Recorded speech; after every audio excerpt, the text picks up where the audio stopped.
आपली डोकी आपण शांत ठेवली पाहिजे. यांचा गनिमी कावा आपण समजून घेतला पाहिजे. हा धूर्त माणूस आहे, हा कपटी माणूस आहे, हा नीच माणूस आहे. हा आपल्याला भडकवून आपलं जे आंदोलन आहे ते मोडीत काढण्याचा प्रयत्न या ठिकाणी करतोय. हा बोलतोय एक आणि करतोय एक. ओबीसीच्या स्टेजवरती जाऊन हा ओबीसीचा पाठीराखा असल्यासारखं भाषण करतो. माझ्या जीवात जीव आहे तोपर्यंत मी ओबीसीच्या ताटातलं कुणालाही देणार नाही. आणि आमच्याकडे येऊन सांगायचं की मराठ्यांना आरक्षण मिळेपर्यंत आम्ही शांत बसणार नाही. मराठ्यांना आरक्षण देणार तर मीच देणार. आरक्षण मिळालं तर माझ्याचमुळं मिळालं. ही भूमिका या ठिकाणी मांडताना हेच लोक आपल्याला पाहायला मिळून येतात. रामदास कदम सारखा ढासा रडत होता. डोळ्यांना झेंडू बॉम्ब लावून माझ्या अन्याय होतोय, माझ्या मुलावर अत्याचार होतात. नारायण राणे एकेकाळी मराठ्यांची भूमिका घेऊन प्रत्येक ठिकाणी मांडतात, हिंदू राष्ट्र, हिंदू हिंदू हिंदू.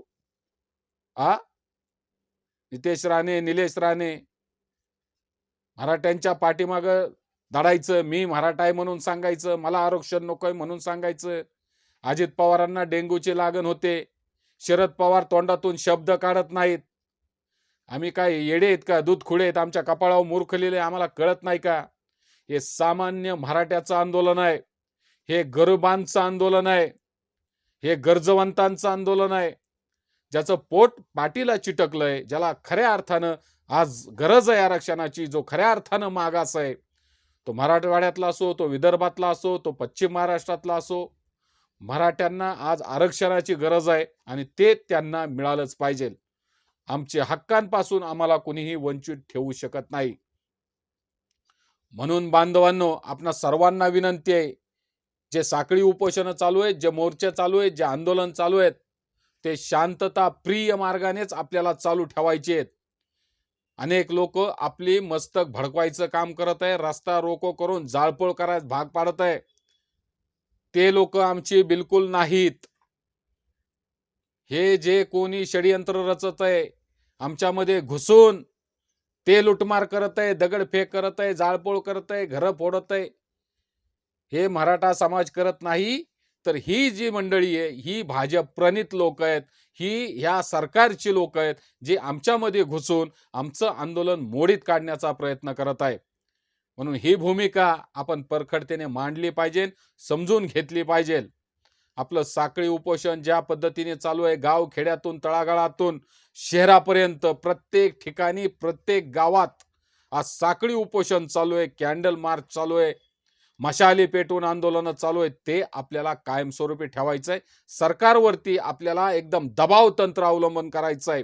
सरकारला आपल्याला भाग पाडायचं आहे की आरक्षण देण्यासाठी त्यांची किती मानसिकता नसली तरी त्यांना आपल्याला वटणीवर आणायचं आहे. लवकरात लवकर अधिवेशन बोलवा, तात्काळ कायदा करा आणि मराठ्यांना त्यांच्या हक्काचं आरक्षण द्या. 50% आतून ओबीसी प्रवर्गातूनच. ही भूमिका परखडतेने या ठिकाणी मांडण्याची आज गरज आहे. म्हणून या व्हिडिओच्या माध्यमातून तमाम महाराष्ट्रातल्या, समग्र महाराष्ट्रातल्या मराठा तरुणांना विनंती आहे, बाबांनो, कोण भडकावत असेल तर भडकू नका.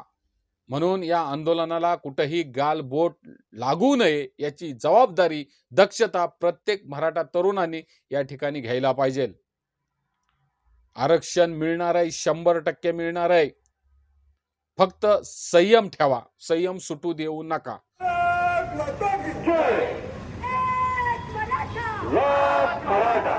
या ठिकाणी कोणी ऐकत नाही, नाही कुणाच्या बापाचे.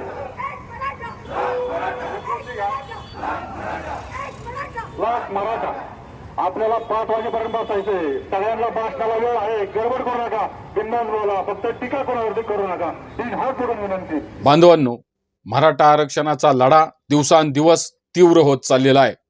संघर्ष हा पेटत चाललेला आहे. आंदोलन हे उपोषणाच्या मार्गाने चालू होतं, शांततेच्या मार्गाने चालू होतं, पण ते कुठेतरी भरकटताना या ठिकाणी आपल्याला पाहायला मिळतंय. खऱ्या अर्थानं हे जे आंदोलन कोण मोडणे काढण्याचा प्रयत्न करत आहे, या ज्या आंदोलनाला गाठबोट लावण्याचा जो कोणी प्रयत्न करत आहे तो मराठा बांधव असूच शकत नाही, अशी परखड भूमिका मनोज जरांगे पाटलांनी मांडलेली आहे. बांधवांनो, मराठा आरक्षणासाठी आपण 58 मोर्चे काढले आणि आज तागायत 40 जणांनी आपल्या प्राणांचं बलिदान दिलेलं आहे. पण हे गेंड्याच्या कातडीचं सरकार जे आडमुठपणाची भूमिका घेत आहे ते अजून सुधारलेलं आपल्याला पाहायला मिळून येत नाही. तरी सुद्धा सर्वजण आमच्याकडून शांततेचाच अपेक्षा करत आहेत, संयमाची अपेक्षा करत आहेत.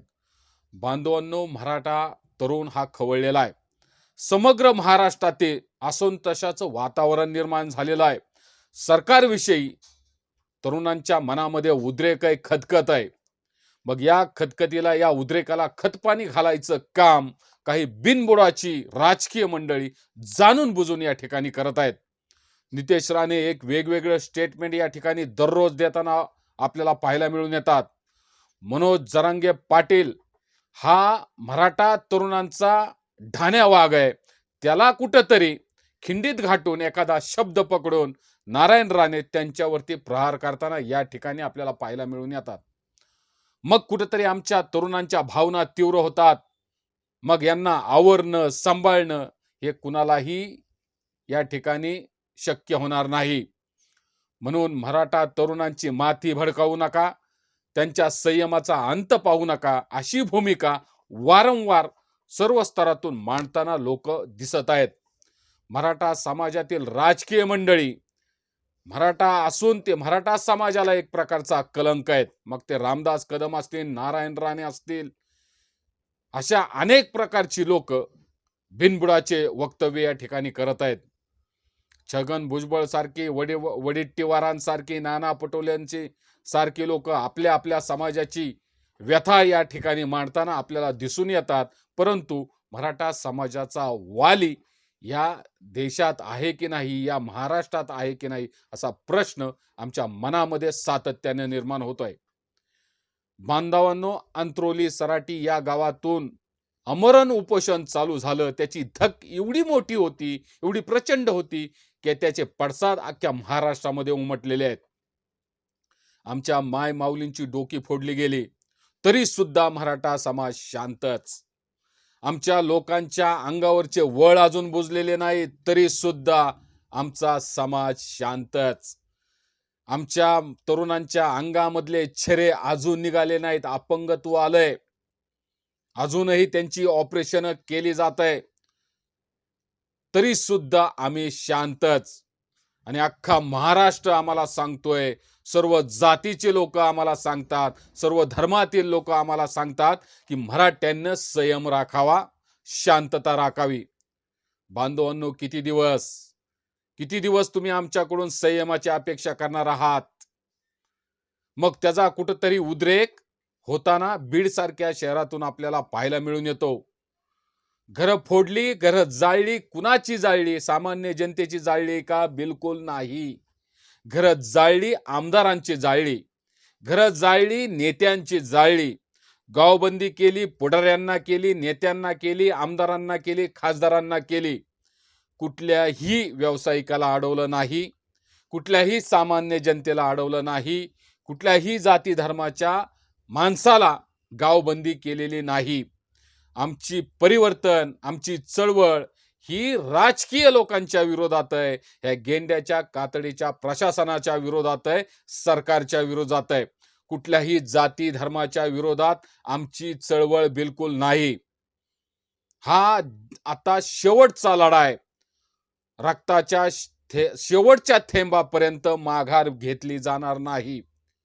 कुणीही आम्हाला कितीही समजवण्याचा प्रयत्न केला, कुणीही आम्हाला कितीही संविधान समजून सांगण्याचा प्रयत्न केला, घटना समजून सांगण्याचा प्रयत्न केला, तरी ती आम्ही आता ऐकण्याच्या मनस्थितीत नाही. तुमच्यासाठी वेगळा कायदा आणि आमच्यासाठी वेगळा कायदा असं होणार नाही.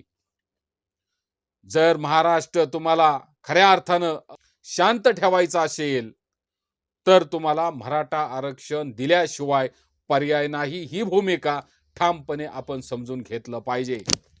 किती जरी राजकीय लोक आम्हाला सांगत असतील, किती जरी तज्ज्ञ लोक, कायद्याची तज्ज्ञ लोक भूमिका मांडत असतील की आरक्षण अशा पद्धतीने मिळत नसतं, त्यासाठी संविधान बदल करावा लागतो, घटनेत बदल करावा लागतो, संसदेत कायदा करावा लागतो, हे जरी खरं असलं तरी सुद्धा तुम्ही पहाटे शपथविधी घेता, त्याच्यासाठी कुठला कायदा सकाळी सकाळी तुम्हाला मान्य आहे ते सुद्धा या ठिकाणी सांगितलं पाहिजे.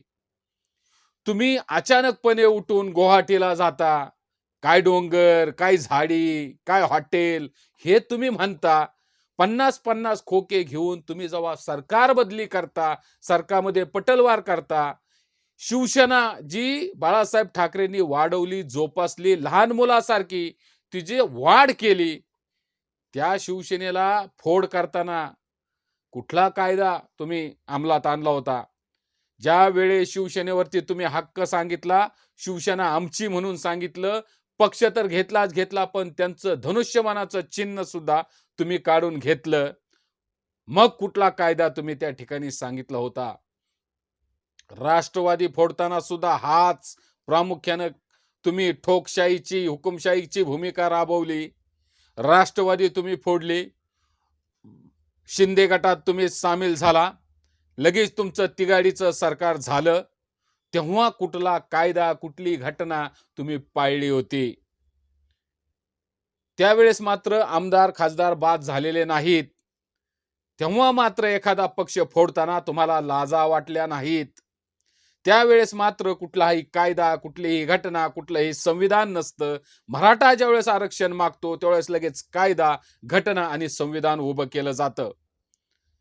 आमच्यासाठी प्रतिमोर्चे काढले जातात. जेव्हा जेव्हा मराठा आरक्षण मागतो तेव्हा तेव्हा लगेच प्रतिस्पर्धी उभे केले जातात. मग लगेच ओबीसीचा गट तयार होतो. आमच्या आरक्षणामध्ये खोडा घालण्यासाठी लगेच त्यांना कुठेतरी काड्या केल्या जातात आणि मग आमच्या विरोधात, मराठ्यांच्या विरोधात लगेच ओबीसी ओरडायला चालू करतात. ओबीसी म्हणजे फक्त ओबीसी नेते, समाज बिलकुल नाही. समाजाचा विरोध नाही, हे प्रामुख्याने या ठिकाणी मांडलं पाहिजे. ओबीसीचे नेते ते बी हाताच्या बोटावर मोजण्यासारखे हे उभे केले जातात. यांचा मास्टर माइंड वेगळा आहे. मराठ्यांना शांत करण्यासाठी अशी प्रतिमोर्चे या ठिकाणी काढायला लागतात. लगेच धनगरांचा मोर्चा त्या ठिकाणी चालू होतो. धनगरांना विरोध करण्यासाठी आदिवासी चालू होतो. म्हणजे महाराष्ट्रातलं वातावरण दूषित कोण करतंय हे सुद्धा या ठिकाणी प्रामुख्याने समजून घेतलं पाहिजे. बांधवांनो, 40 दिवसाचा अल्टिमेटम दिलेला होता. आरक्षणासाठी 40 दिवसाचा कालावधी तुम्हाला दिला होता. जर आरक्षण द्यायचं नव्हतं तर पहिली गोष्ट कालावधी मागायचाच कशाला? स्पष्टपणाने येऊन सांगितलं पाहिजे. महाराष्ट्राच्या मुख्यमंत्र्यांनी आरक्षण देता येतंय का देता येत नाही. तुम्ही फक्त बेरजेचं राजकारण करू नका, मताचं राजकारण करू नका. एक समाज नाराज होईल, एकाला दिलं तर फक्त ही भूमिका या ठिकाणी मांडू नका. सर्व समान आहेत. कुठल्याही जातीचा मराठा आरक्षणाला विरोध नाही. पुढे येऊन त्यांनी ते सांगितलंय, कबूल केलंय. मग कुणाला घाबरताय? कुणाच्या दबाव आहे तुम्हाला? कुणाच्या दबावाला तुम्ही बळी पडताय? हे सुद्धा या ठिकाणी जाहीर केलं पाहिजे. आमचं आरक्षणाचा विषय निघालाच की मग मात्र सगळे मुख गिळून गप्प बसतात. तेरी बी चुप, मेरी बी चुप. आपण फक्त म्हणायचं मराठ्यांचे एवढे एवढे आमदार आहेत, एवढे एवढे खासदार आहेत, मुख्यमंत्री मराठा आहेत, पण यांच्या मागला मास्टर माइंड कोण आहे हे समाजाने ओळखलंय. अंतरवली सराटीमध्ये ज्यावेळेस हल्ला झाला त्यावेळेस गृहमंत्री कुठल्या बिळात लपलेले होते? त्यावेळेस त्यांना कायदा सुव्यवस्थेचा प्रश्न दिसला नाही का? कुणी आदेश दिला होता त्या ठिकाणच्या आमरण उपोषणावरती, साखळी उपोषणावरती हल्ला करण्याचा आदेश कुठनं आला होता? हे या ठिकाणी लपून राहिलेलं नाही. ते पण या ठिकाणी जाहीर केलं पाहिजे. त्यावेळेस ज्यांची डोकी फुटली, रक्तबंबाळ झाली, हातपाय तुटले, गोळ्या चालवल्या, त्यांच्यावरती 307चे गुन्हे दाखल का नाही केले? गृहमंत्र्यांनी त्यावेळेस त्या ठिकाणच्या पोलिसांवरती गुन्हे दाखल का केले नाहीत? मग आता बीडमध्ये जर जाळपोळ झाली, जे काही घडलंय त्याच्यामध्ये मात्र फडणवीस समोर येऊन सांगतात कायदा सुव्यवस्थेचा प्रश्न निर्माण झालेला आहे. सगळीकडे हाहाकार माजलेला आहे. दंगल घडण्याची सदृश्य परिस्थिती निर्माण झालेली आहे. ज्यांनी हे केलंय त्यांच्यावरती 307 गुन्हे दाखल करा. फडणवीस साहेब, 307 गुन्हे तुम्ही आमच्यावर जर दाखल करणार असाल तर मग मात्र तुमच्यावर सुद्धा आणि तुमच्या सरकारवर सुद्धा 40 खुनांचा आरोप या ठिकाणी आम्हाला करायला लागेल. तुमच्यामुळेच आमचे 40 तरुण या ठिकाणी आत्महत्या करण्यास भाग पडले, म्हणून तुमच्यावरती सुद्धा आत्महत्यास प्रवृत्त केलं म्हणून सुद्धा आम्ही खुनाचे गुन्हे दाखल करू. ही गोष्ट तुम्ही समजून घेतलं पाहिजे. कुणाचं खापर आमच्या माती फोडू नका. ही तुमचीच लोक होती जी आंदोलनात घुसली आणि आमदाराच्या घरावर हल्ले केले, दगडफेक केली, जाळपोळ केली, गाड्या फोडल्या. ही तुमचीच लोक आहेत. तुम्ही आमचं आंदोलन भरकवण्याचा या ठिकाणी प्रयत्न करत आहात. तुम्ही आमच्या आंदोलनाला गालबोट लावण्याचा प्रयत्न करत आहात. फडणवीस साहेब, तुम्ही या देशाचे खऱ्या अर्थानं मारेकरी आहात. मराठा आरक्षणाचे सुद्धा तुम्हीच मारेकरी आहात. आणि तुमचे मग बगल बच्चे जे आमच्या अंगावरती चालून येतात. शांत बसायला आम्ही काही संत नाही, हे लक्षात ठेवा. मराठ्यांचा इतिहास आहे. ज्या ज्या वेळेस आम्ही तलवारी घेतल्यात हातात त्यावेळेस आमचा इतिहास घडलेला आहे. मराठ्यांचा इतिहास एकदा उकरून पहा. मराठा शांत आहे तोपर्यंतच तो शांत असतो. एकदा का आमचा संयम सुटला मग मात्र घावासंग किड सुद्धा रगडू, एवढं लक्षात ठेवा. आम्ही प्रामाणिकपणे भूमिका मांडतोय, शांततेच्या मार्गाने करतोय, लोकांना आव्हान करतोय, तरी सुद्धा तुम्ही आम्हाला गालबोट लावण्याचा प्रयत्न करताय. तरी सुद्धा तुम्ही जाणून बुजून आमच्या आंदोलनामध्ये खीळ टाकण्याचा प्रयत्न करताय. ज्या पद्धतीनं तुम्ही हरियाणा असेल, आसाम असेल, कशा पद्धतीने तुम्ही त्या ठिकाणी उद्रेक केला. लगेच तिथं SRP येते, मिलिटरी येते, आणि दडपशाहीची भूमिका त्या ठिकाणी घेतली जाते. जाटांचं आंदोलन सुद्धा तुम्ही अशाच पद्धतीनं संपवलं. त्याच पद्धतीनं तुम्हाला असं वाटतं की मराठ्यांचं आंदोलन सुद्धा आपण या ठिकाणी संपवलं पाहिजे, मोडीत काढलं पाहिजे. आरक्षण देण्याची तुमची मानसिकता नाही हे आम्ही पुरती ओळखली आहे. तरी सुद्धा तुम्ही वारंवार या ठिकाणी दाखवण्याचा प्रयत्न करताय की आम्ही मराठा आरक्षणाच्या विरोधात नाही. पण मूलतः तुम्ही मराठा आरक्षणाचे खरे मारेकरी आहात. तुमच्या पोटात एक आणि ओठात एक आहे हे आता आम्हाला समजलेलं आहे.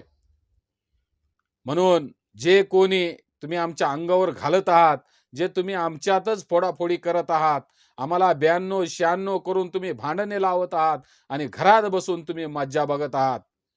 आमच्या हातात दगड देऊन तुम्ही एकमेकांची डोकी फोडण्यासाठी तुम्हीच आम्हाला तयार करत आहात.